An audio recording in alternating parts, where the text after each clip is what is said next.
Hello, Parrsboro Community Radio listeners. Welcome to Exploring the Neighborhood with your hosts, Thor and Debbie, here on CICR 99.1 on your FM dial.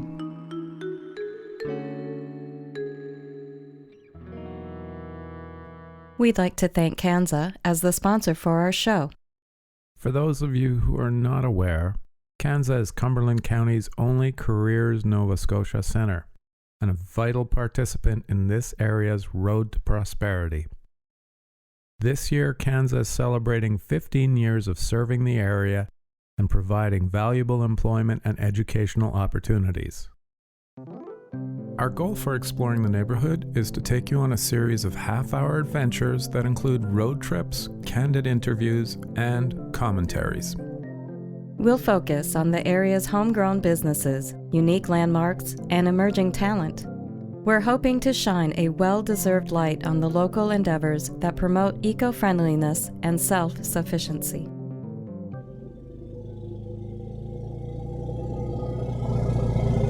And we are here at the Fundy Geological Museum. Fundy Geological Museum, and we're here with Mr. Tim Fedak. You have been the director, curator of this place for the last 2 years. That's right, yep. And before that? Well, I've been associated with the museum here in Parrsboro for almost 20 years. My wife and I came out in 1997 as I started to do dinosaur research here along the coast. And I got a Nova Scotia Museum research grant to do that and to work here at the museum. So I've been in and around Parrsboro working here for a fair number of years. Dinosaurs. Yep, these are the oldest dinosaurs in Canada, found here on the shores of the Bay of Fundy near Parrsboro. They're 200 million years old. They're over twice as old as the dinosaurs from Alberta. And older than the Senate as well. Older than the Senate, yeah. More important to us, aren't they? Dinosaurs rather than senators? I would think so, yeah. I'm going with that. Yeah. The dinosaurs from here are quite important because they are from the very dawn of the dinosaurs. Dinosaurs are just starting to evolve, so they're very rare, much more rare than you would think of dinosaurs in Alberta. Alberta, they're everywhere. They were very rare at this time period, so to find such a rich deposit here is exceptionally important. It's a globally significant site.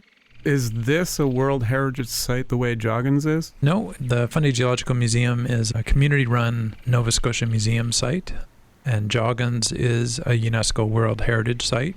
Joggins focuses on the geology from 300 million years ago rather than 200 million years ago, what we study here at the museum. We're not a UNESCO site. You don't have to be, do you?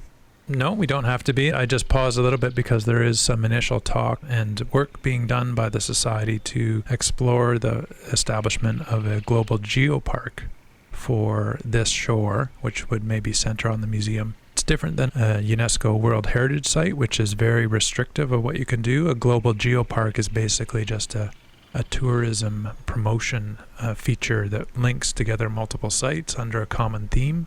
Common sites would be something like the Five Islands Provincial Park and here, which have the exact same geology.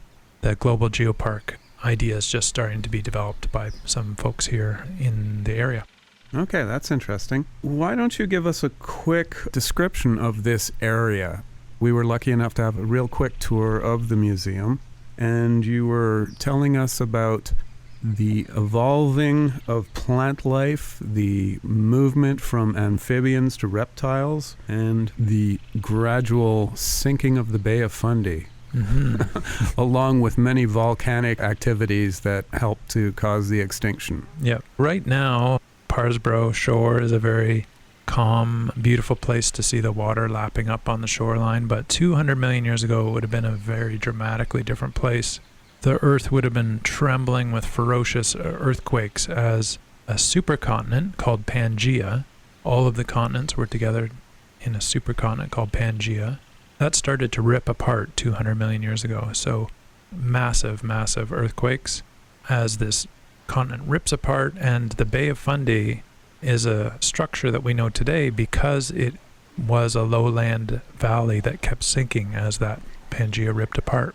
Eventually the crust did fail, and a huge amount of molten magma came to the Earth's surface, flooded out onto the Earth's surface, covering a huge country-size area, like the size of the continental U.S., and spilled out, so the Earth just burst forth with all this magma and broke the continents apart. And that also caused a huge amount of gas to go in the atmosphere, caused a rapid global warming and a mass extinction. One of the 5 large mass extinctions the Earth has experienced happened at exactly that time period. And this shoreline, from Parrsboro to Five Islands and down to Advocate, represents the best exposure in North America for that time period, that exact time period of when the continents broke apart and this mass extinction. So this is the time period of the birth of the Atlantic Ocean. It's the time period of the dawn of the dinosaurs. The dinosaurs would get through that mass extinction. Some things didn't. The predators of the dinosaurs did not make it through that mass extinction. And so the dinosaurs then had a chance to diversify very quickly, and they ruled the planet for the next 140 million years. So this area represents the very beginning of the age of the dinosaurs. I heard that when the continent broke apart, correct me if I'm wrong, but I heard that there's another part of the world that's very similar to here. Yeah, the continents actually stitched together quite well. Here in Nova Scotia, we would see the coast of Africa in and around Morocco would have shouldered right up against the coast of Nova Scotia, and the western coast of Africa would join the eastern coast of North America. So that's what broke apart. And another interesting feature, if your listeners are near a map, look up Google Maps and look at Nova Scotia. Look at the eastern coast of Nova Scotia around Canso. You'll notice a very sharp line juts to the east. A very distinct line cuts out. And that line, if you continue it, goes all along the shore of the Parrsboro shore and what's called the Cobequid-Shuttabucto Fault. That is where the Earth broke apart. Everything south of that line that juts out from Canso and the Parrsboro shore, basically a line from Canso to Truro to Advocate Harbour, everything south of that is actually old African continent. It broke off from Morocco. It's a little piece that got stuck. The rest of it tore apart and then started moving as the Atlantic Ocean spread open. So here in Nova Scotia, we have 2 very distinct geological terrains. Everything north of Truro is one continental plate, and everything south is what's called the Maguma Group, and it's a part of ancient Africa. That I never would have guessed. Let's get into the changes that are happening now that are going to help visitors experience your findings better. Sure, we got several exciting things going on.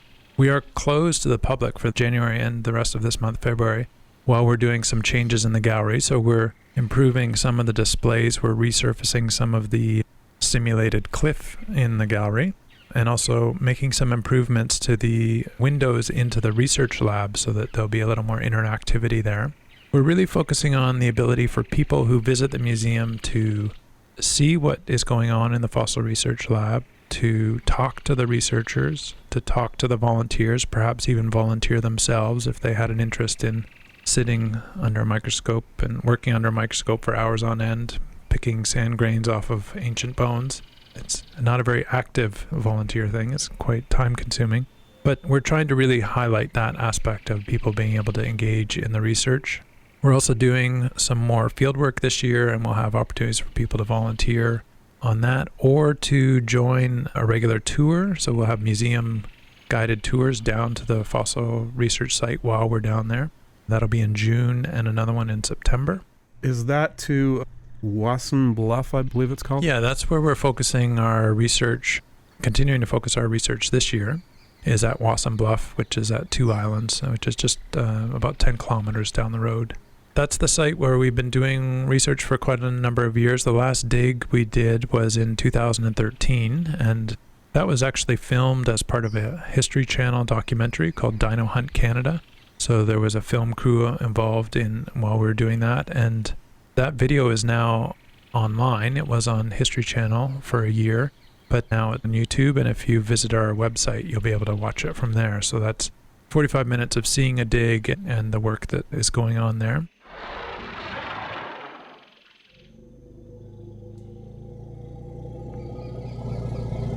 One of the things I want to know is, if I wanted to get involved, how would I get involved? Yeah, so that's a good question. We have different levels or ways people can get involved, and there'll be notices put out on our website or Facebook page. Facebook page is always a good thing to follow. Basically, we would put out a call for anyone that was interested in learning more about working in the lab, and we might hold a public session where a group of people would sort of get some training together. And then if there was members, some of those that wanted to continue on and do some volunteering in the lab after that sort of workshop sort of thing, there'd be opportunities there. Our digs that we've done at Wasson Bluff have typically involved student volunteers, so undergraduate geology or biology students who wanted to get some experience. But we have had very dedicated and keen members from the public also participating in those. That's really backbreaking, hard physical labor, so it takes a special person who would want to volunteer for that. I always see these people just with a paintbrush going over these rocks. It's not that kind of work? There are paintbrushes involved, but basically things slow down work-wise the closer you get to a bone. But if you've got a bone layer that's got a meter of sandstone on top of it, you have to use hammer and chisel and jackhammers to get that meter of sandstone off before you can get down to that layer and be using the brush and little pick to expose the bone carefully. So the managers get to use the paintbrush and... That's right, yeah. All the volunteers do all the hard work, yeah, Okay. and the shoveling and things like that. So I got you. And that's why youthful is better than old people like myself. the bones are very old, so there's nothing against being old. So... So you have the digs out in Wasson Bluff, and you have some work inside the museum, and you were mentioning some tours as well. Yes. When we have the dinosaur dig going on, which will be about a 5 or 6 day dig, we will do public tours, museum tours down to the site. But this year we're also adding a new feature to our museum program. So last year we did have semi-regular tours to Wasson's Bluff or Partridge Island, but we weren't doing active research for those. It was basically a show and tell, walk along the beach sort of thing. Wasson's Bluff is a bit of a challenge to get to. It's a bit more rugged. Not everyone can access it as easily as other sites. So what we're doing this year is, and I'm quite excited by this, is developing a new tour just down the road at the pier, overlooks the lighthouse, at First Beach. So we're calling this First Beach Tour. It's not a geology heavy tour. It's not super technical. It's basically a walk along the beach at First Beach. It's your first beach experience if you're visiting the area. And we'll talk about local heritage around the lighthouse, the pier, shipbuilding, but also the rocks in the area on the beach. How did they get there? Why are they round? Why are the big ones at the bottom and the small ones at the top? And talk about basic geology processes, but very easy and accessible, maybe looking for some beach glass or some shells. So that'll be quite a regular tour that is being offered for the first time this year. I'm quite excited by that. And we also have the very popular Nova Scotia Gem and Mineral Show in the third week of August. Last year, we celebrated the 50th anniversary of that show. That brings in about 3,000 people to the area over the weekend, and involves about 30 vendors who are selling gems, minerals, displaying fossils and related material. And that's at the Lions Arena. And so that is the third weekend in August, whatever dates that happen to be. We're also trying to push some new things into October this year, perhaps organizing a 5K run that starts down at the pier and runs by the museum and around town. Perhaps organizing a new event, sort of like a gem and mineral show, but smaller, called Fossils and Feasts, where there would be food vendors as well as rock and gem vendors. So that's targeted for the first week of October. That would be a new event that would be coming this year. That sounds good. Sign us up. Yeah, it does sound like fun. That would be in collaboration with Joggins, actually, would be helping get that going as well. There's lots of new growth and attention being put in Parrsboro on growing our tourist attractions and linking attractions to draw more people to the Parrsboro shore. I think it's a beautiful shore. I think it's well worth the effort. I want to get into the difference between your museum and Joggins, because you were telling me there's a significant difference between the two. Joggins is a UNESCO World Heritage Site. Its main difference is it focuses on a very different time period, 300 million years ago. It's a beautiful new facility. It's 5 years old, 6 years old, I guess. Really focuses on that very important site that Joggins is. As a World Heritage Site, the rocks there are the best exposures anywhere in the world for that specific time period, within 1 million years. That represents the best exposure of this early Carboniferous rocks with the trees preserved in the cliff face. So they have a beautiful museum and facility there, and there is active research that goes on and many daily tours that they have where you can go down to the beach. We're similar in that way.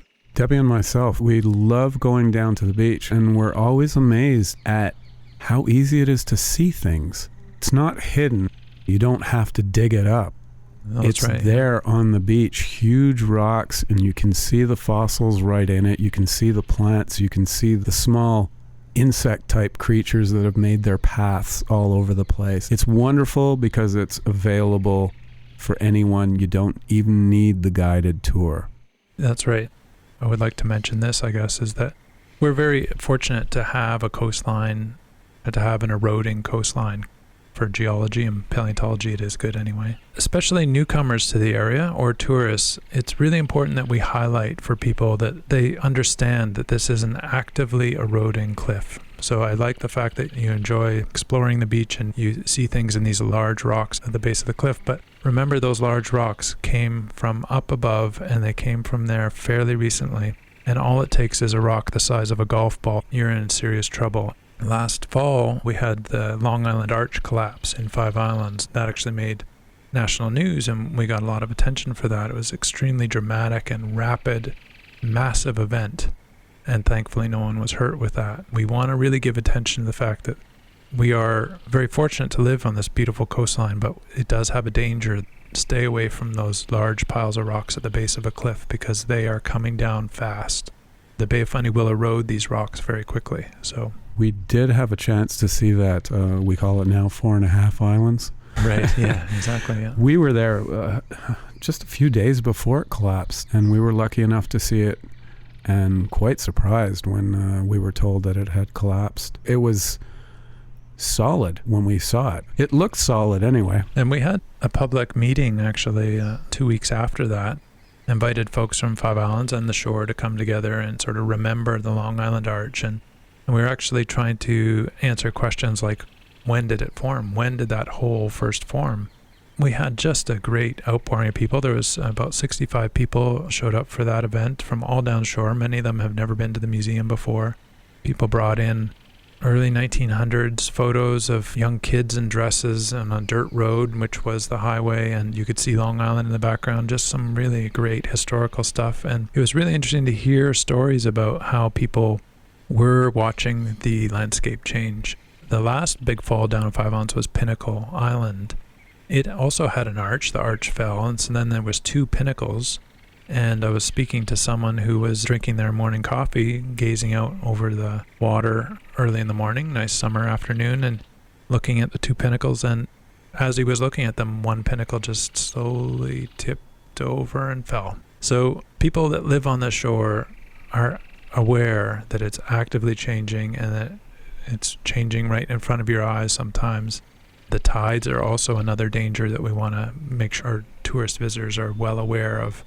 The speed with which a tide can come in and swirl around you. It's a beautiful place with some beautiful danger as well. And your messages come often because you never know. It'll change from That's day right. to day. Yeah, keep your eyes open. I wanted to ask you about the association that you have with the Parrsboro Rock and Mineral Shop, and in particular, Eldon George. The reason why the museum is here, the reason why perhaps Joggins is here, the reason why anyone knows anything about Parrsboro is really tied back to Eldon George. He was awarded the Order of Nova Scotia in 2013. He grew up in Parrsboro, son of a sea captain here in town, and he opened the Parrsboro Rock and Mineral Shop when he was 17 years old, 1948, and he's operated that since then. And the amazing thing that happened to Eldon was just 9 years after he opened his shop, he had the fortune of National Geographic coming through and talking to him about the minerals and fossils in the area. And Eldon took the author of the article around and showed him all these things. And actually Parrsboro and Eldon and the Parrsboro Shore got featured quite heavily in that article from National Geographic in 1957. And that was a huge turning point for Nova Scotia tourism. National Geographic at that time was the premier sort of media that you would want to get something featured in. And Eldon's enthusiasm for the area, his knowledge of fossils and minerals that he had been working on since he was 9 years old, just really came through. And so from that point, he developed a relationship with scientists in the US and Connecticut and Massachusetts. And he fostered this really productive career of operating his rock shop, also supporting science, and he built a small museum there. He's been collecting fossils for his whole life. Last August, the Cumberland Geological Society, who operates the museum, purchased Eldon's rock shop from him. So the signs, the business identity, the material in the rock shop. Eldon is donating his fossils to the museum as part of that agreement. We're working to build a permanent exhibit here at the museum that will feature Eldon and the rock shop and all of his accomplishments that he's made. We're renting the building from him for a period of 2 years while we get everything organized and talk to him and gather his stories and get those specimens organized. But it is just an incredibly valuable and meaningful project. I knew going into this that it was a very important project. But the stories that Eldon has been able to tell me, the specimens that I've been able to see that he has, I'm just totally humbled by this project. It is so meaningful. It is a community-supported project. There's still active fundraising going on for this. If people wanted to check out, the website is parrsbororocks.ca, and that will let people know information about Eldon and his life, but also about where the project is. Tom Forstall, a very prominent Nova Scotia artist, just created a beautiful watercolor of the front of the shop and a portrait of Eldon. That's a wonderful project. Something that's been in the area for so long is now staying in Parrsboro as part of the Fundy Geological Museum. People will be able to come and see the really playful, enigmatic cement dinosaur that was out in front of his shop, as well as learn about his life and his accomplishments. On a personal note, we just bought a small farm out near Joggins, and the second that we told a friend of ours in Boston that right away, it is well known, maybe not by everyone, but by people who care about the past. You mentioned Boston. I think there's strong connections we can make with all the eastern seaboard, and that links back to the story of Pangea ripping apart New York, the Palisades, the Hudson River, Connecticut Valley. All of those are rift basins, just like the Bay of Fundy. Those were lowland areas that were sinking as Pangea ripped apart. They're the exact same age rocks. You find dinosaur footprints and dinosaur bones in and around Massachusetts and Connecticut, and they're the exact same age and type as found here.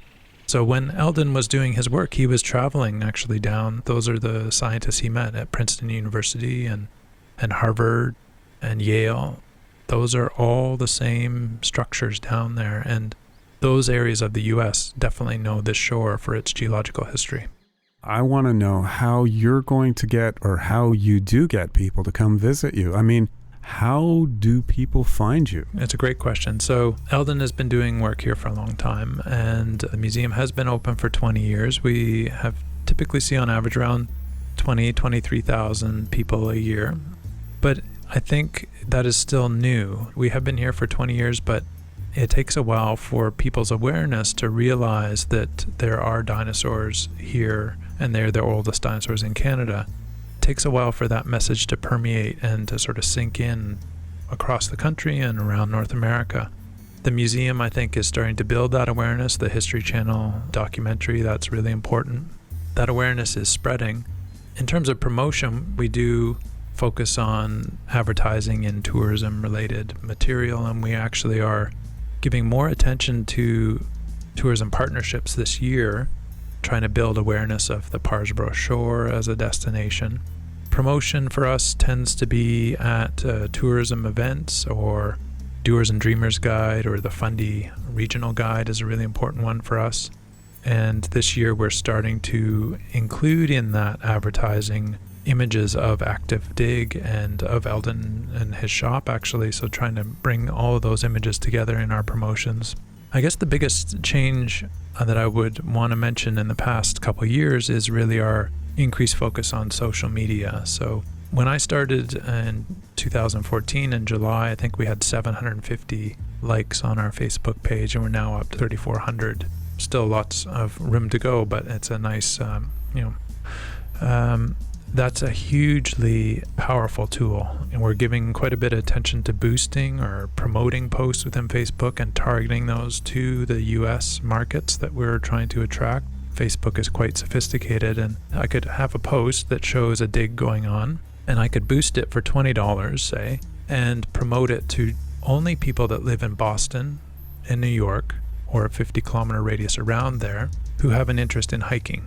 And only those people will see it. Or people that have an interest in Jurassic Park, the movie. And only those people will see it in those areas. Those are the people we want to connect with. Those are the people that are going to come up here. We are giving a lot of attention to our social media presence and using that as an active advertising promotional piece. I would like to encourage all the people that are in the Cumberland-Westmoreland area to take a trip down, see this museum in Parrsboro, go visit the one in Joggins. There is a difference. These are two different museums. And enjoy the coastline because, as we mentioned before, it changes on a weekly basis. What you see today may not be there tomorrow, and what you don't see today may be there tomorrow. So we encourage people to really get out there. And I'd like to encourage people also to contact the museum and get involved. This is a unique opportunity, and there are not too many places like this. And especially if you're looking for the oldest, which, everybody wants the best, the oldest. This is the oldest. So come on down and participate. Tim, if you could just tell us how we can get a hold of you, where we can find you, that would be very helpful to our listeners. Remember Fundy, as in Bay of Fundy, and Geological. If you Google Fundy Geological, then you can find our Facebook or website, or it's Fundy Geological as one word, .novascotia.ca is our website, and Fundy Geological on Facebook. Okay, time has run out. When it comes to local business, arts, crafts, and entertainment, we'll try our best to provide a global perspective on our community and remind listeners that where one regularly chooses to spend their money is often much more powerful than the occasional vote at the ballot box. So, help out your talented neighbors and enjoy the unique diversity of what Cumberland, Westmoreland has to offer. And ultimately, you'll be helping yourself. Thank you for listening. Thank you for listening. So, tune in next week for another episode of Exploring the Neighborhood with your hosts, Thor and Debbie, here on CICR 99.1 on your FM dial.